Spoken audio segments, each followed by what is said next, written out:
Verdi gets the call. In early January of 1861, Giuseppe Verdi, at 48 years of age, the world's most famous composer of Italian language operas, received a letter from Camillo Benso, Count of Cavour. Cavour was about to become the first prime minister of a nearly united Italy, and he wanted, he desperately needed Verdi to be part of the new Italian government. Cavour wrote, "Most esteemed Signor Cavaliere, the electoral committees are about to meet. On them depend the fate of Italy.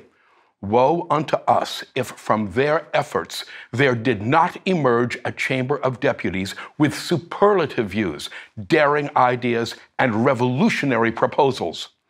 The wondrous work of our risorgimento, meaning our rebirth, which is about to become reality, would be wrecked.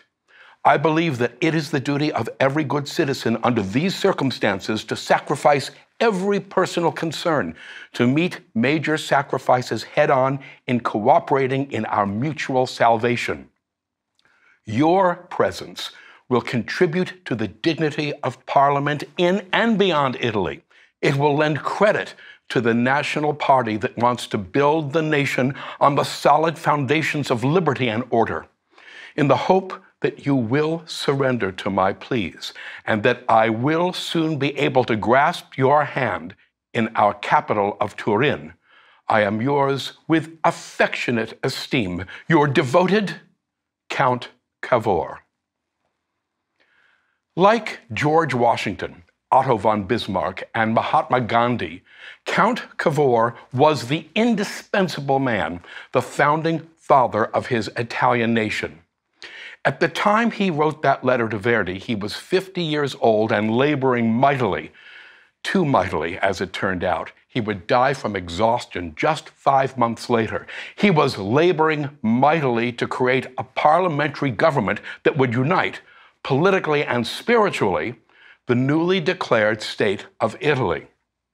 Cavour understood that this new government would have to be popular in every sense if it was going to be considered as being legitimate, both at home and abroad.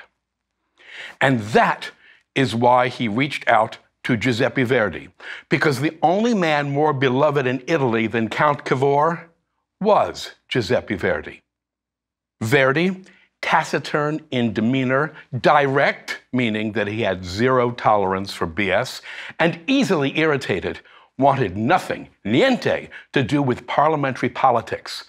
But he was a patriot, so after going through the if nominated I will not run, if elected I will not serve routine, he allowed his name to be put in nomination, although he told a friend, quote, "I will be a deputy, may heaven save me from such a disaster, but not for long, because I will hand in my resignation after a few months. Let that stay just between us," unquote. Verdi carried his district with 62.2% of the vote. He informed his friend, Angelo Mariani, that he would travel to the then capital city of Turin a bit early in order, quote, "to rest and get over my anger at having been elected before putting on my white tie. Who would ever have thought it? Anyway, there's no way out," unquote. In this, Verdi was correct. There was no way out. Like Michael Corleone, who famously complained in G3 that just when I thought I was out, they pulled me back in, Verdi believed he couldn't catch a break. Having spent the bulk of his adulthood trying to figure out how to get out of the opera business only to be pulled back in, he now despaired at the thought of having to serve in Parliament. He told everyone who'd listen, and some who didn't want to listen, like Cavour, that he was going to resign after just a few months. On February 18th, 1861, Giuseppe Verdi was sworn in to the first Italian parliament by Vittorio Emanuele II himself. And despite his avowed reticence, Verdi turned out to be a regular and enthusiastic parliamentarian. On March 14th, he participated in the vote to give Vittorio Emanuele the title of king. On March 27th, he voted with a majority to declare Rome the capital of Italy. According to Verdi biographer Nulo Mussini, with that act, meaning the declaration of Rome as the capital of Italy, at a time when Rome was not yet part of the new Italian nation, Parliament wanted to send a message to everyone that the eternal city was the predestined capital of Italy, and that no power, meaning the papacy, could prevent the Italians from making it their own and establishing the national government there. For our information, the Papal States, that region of central Italy ruled by the Pope from Rome, was at this time under the protection of France. It wasn't until 1870 that the French were forcibly booted out, and it wasn't until 1871 that the Italian capital was finally moved back to Rome.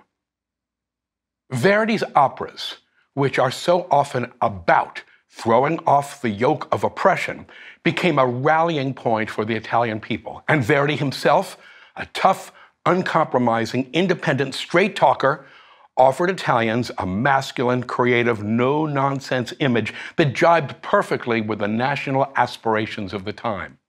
The story, the big history behind this lecture, is how Giuseppe Verdi almost inadvertently became the embodiment of the Italian Risorgimento, the Italian rebirth, the Italian quest for nationhood.